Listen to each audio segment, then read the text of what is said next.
Oh, friends, this one looks like a good one. So we're back here with American Miscellany, and our next subject is very miscellaneous but kind of exciting. It's self-government. So this book was published in 1865. It may be very interesting to see what they thought about self-government in 1865. This is a book of random essays, and we've just finished reading about St. Petersburg. We are now on page 266. Once again, reading essay number 109, Self-Government. In the midst of events which seem to bespeak predestination, man still feels that he is free. The planets wheel through the heavens, the earth revolves on its axis and performs its vast annual circuit. The seasons come and go, the clouds rise and vanish, the rain, the hail, and the snow descend. And all in this, man has no voice. There is a system of government, above, beyond, and around him, declaring a sovereignty which takes no counsel of him. But still, in the midst of all this, man possesses a consciousness of freedom. The metaphysician may be confounded with the seeming inconsistency of an omnipotence ruling over all things, yet granting free agency to the subjects of its power.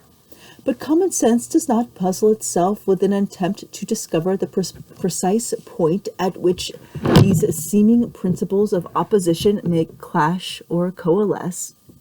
It contents itself with the obvious fact that God is a sovereign who has yet created beings and given them their freedom, prescribing boundaries to their powers and capacities, indeed, but within these limits permitting them to act by their own volition. Man, then, is free. He has the power to seek happiness in his own way. He enters upon existence and sets forth in the path of life, but as he passes along, 1,000 tempters beset him. Pleasure comes to beckon him away, offering him present flowers and unfolding beautiful prospects in the distance. Wealth seeks to make him her votary by disclosing her magic power over men and things. Ambition woos him with dreams of glory. Indolence essays to soften and seduce him to her influence. Love, envy, malice, revenge, jealousy, and all other busy spirits assail him with their various arts. And man is free to yield to those temptations if he will, or he has the power to resist them if he will. God has surrendered him to his own discretion, making him responsible, however, for the use and the abuse of the liberty bestowed upon him. If a person mounts a high-spirited horse, it is important that he should be able to control him, otherwise he may be dashed to pieces. If an engineer undertakes to conduct a locomotive, it is necessary that he should be able to guide or check the panting engine at his pleasure. Else his own life and the lives of others may be sacrificed. But it is still more indispensable that an individual who is entrusted with the care of himself should be able to govern himself.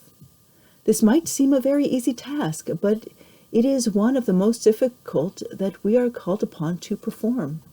History shows us that some of the greatest men have failed in it. Alexander could conquer the legions of Persia, but he could not conquer his passions. Caesar triumphed in 100 battles, but he fell a victim to the desire of being a king. Bonaparte vanquished nearly the whole of Europe, but he could not vanquish his own ambition. And in humbler life, nearer home, in our everyday affairs, many of us are often drawn aside from the path of duty and discretion because we cannot resist some temptation or overcome some prejudice.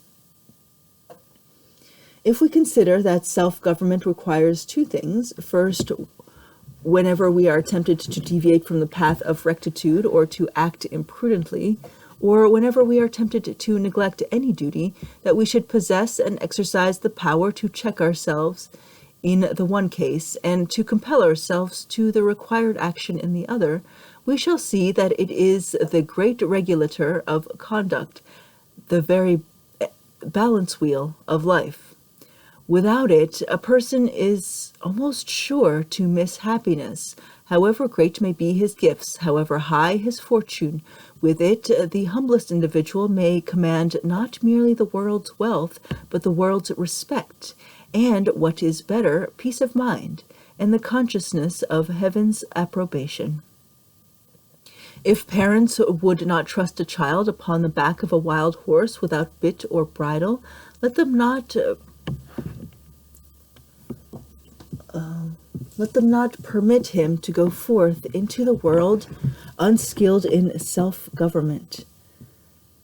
If a child is passionate, teach him by gentle and patient means to curb his temper. If he is greedy, cultivate liberality into him. If he is selfish, promote generosity. If he is sulky, charm him out of it by encouraging frank good humor. If he is indolent, accustom him to exertion, and train him so as to perform even onerous duties with alacrity. If pride comes in to make his obedience reluctant, subdue him by either counsel or discipline. In short, give your children the habit of overcoming their besetting sins. Let them feel that they can overcome temptation. Let them acquire from experience that confidence in themselves which gives security to the practiced horseman, even on the back of a high-strung steed, and they will triumph over the difficulties and dangers which beset them in the path of life.